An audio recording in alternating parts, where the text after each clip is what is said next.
Dear student, examination countdown के आज के वीडियो में हम लोग पोलिनोमियल क्लास 10th का देखेंगे, फैक्टराइजेशन ऑफ पोलिनोमियल।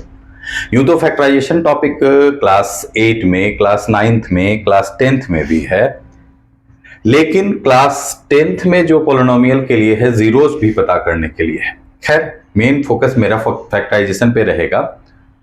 फैक्टराइजेशन के लिए स्टूडेंट को सारी जानकारी रहती है कि कैसे मिडिल टर्म को स्प्लिट करना है। मैं इसके आगे का जो परेशानी है, जिसमें कि अक्सर स्टूडेंट दिक्कत में फंस जाते हैं, उस पे हमारा फोकस रहेगा।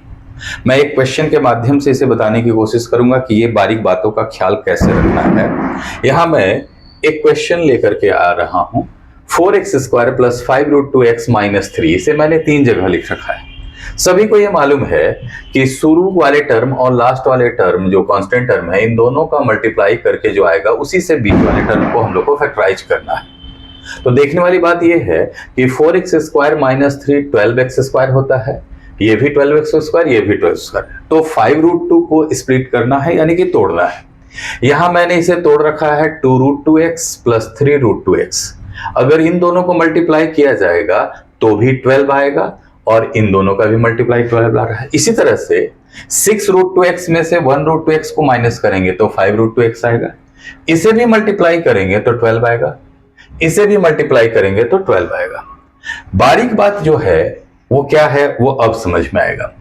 इन दोनों में से कॉमन निकालते हैं और देखते हैं कि क्या होता है। जैसा कि इन दोनों में से कॉमन निकालेंगे तो 2√2x कॉमन निकलेगा, तो अंदर में बच जाएगा √2x + 1, जबकि इसमें से कॉमन निकलेगा +3, तो अंदर में बच जाएगा √2x - 1। और यहीं पर ये क्वेश्चन गलत हो जाएगा, या यूं कहें कि इसका प्रोसेस गलत चला जाएगा, क्योंकि हमें ब्रैकेट में जो है ना, बिल्कुल हर एक टर्म विथ साइन एकदम एक जैसा मिलना चाहिए।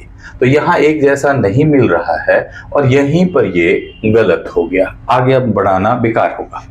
यहां देखते हैं, इसमें से अगर हम लोग जब बनाने की कोशिश करेंगे तो हम लोग ये देख रहे हैं कि इसमें क्या होने वाला है। यहां से हमने 2 है, इसमें भी है 2, क्योंकि 2 3 जा 6 होता है। तो चलिए हमने इसमें से 2√2x मैक्सिमम जो टर्म निकल सकते थे वो मैंने कॉमन ले लिया।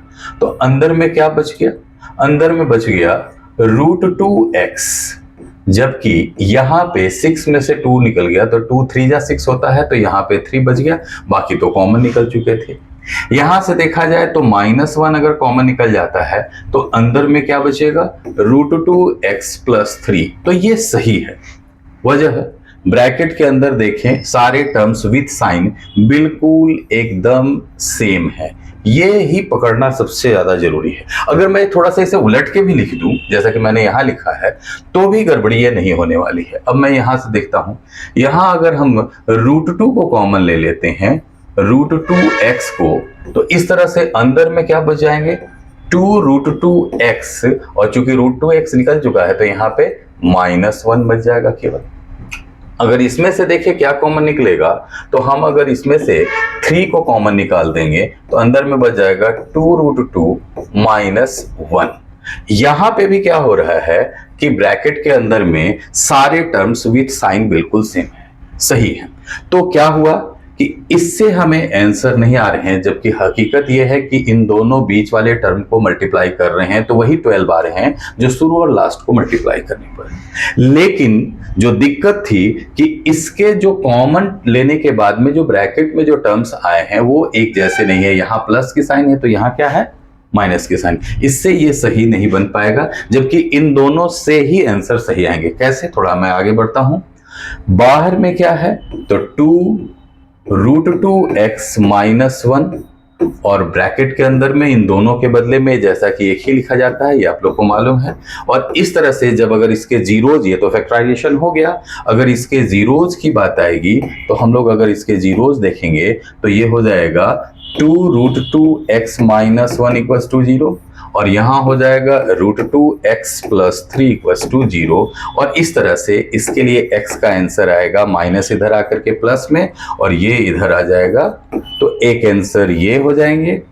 अगर इसकी बात की जाए तो इसका आंसर क्या होगा, +3 इधर -3 हो जाएगा और जो इंटू में √2 है वो इधर आ जाएगा, तो ये आंसर आएगा। और यही आंसर इधर भी आएगा, इसमें भी वही बात होगी कि √2x + 3 और यहाँ 2√2x - 1 और इसके जीरो से इसके भी आंसर आ जाएंगे, -3/√2 पहले दिखाई देंगे और बाद में दिखाई देंगे x के आंसर 1/2√2, यानी कि ये दोनों आंसर बिल्कुल सेम है।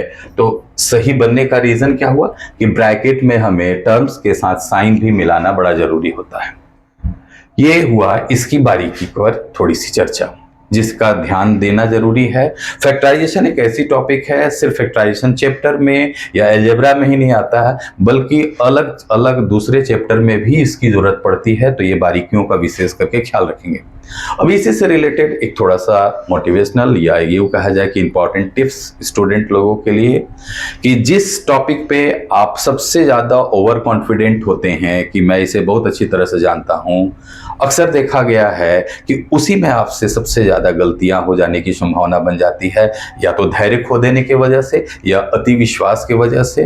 तो प्लीज़ एग्जामिनेशन हॉल में जब आप जाएं तो बिल्कुल धैर्य के साथ में, अति विश्वास बिल्कुल ना रखें, आत्म संयम रख करके बनाने का प्रयास करें, तब आपको बहुत ही बेहतर तरीके से सफलता हासिल होगी।